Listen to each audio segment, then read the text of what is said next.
আমরা কোনো মানুষের অতীত নিয়ে আলোচনা না করে বর্তমানকে নিয়ে আলোচনা করা উচিত।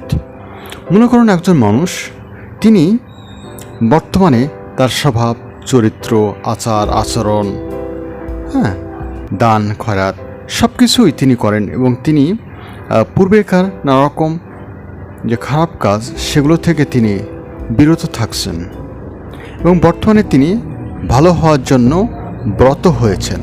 তাহলে তাকে সম্ভাষণ জানানো উচিত। তাহলে তার অতীতটাকে টেনে তাকে পুনরায় খারাপ বানানো মোটেই কাম্যকর নয়। আমাদের সমাজে এই ধরনের কিছু মানুষ আপনি দেখতে পাবেন, যারা অতীতে হয়তো তাদের স্বভাব চরিত্র খারাপ থাকতে পারে, কিন্তু পরবর্তীতে তাদের স্বভাব চরিত্র চেঞ্জ হয়ে গেছে বা পরিবর্তন হয়েছে। সুতরাং যারা অতীতে খারাপ ছিল পরবর্তীতে ভালো হয়েছে, তাদেরকে সম্মান করা উচিত।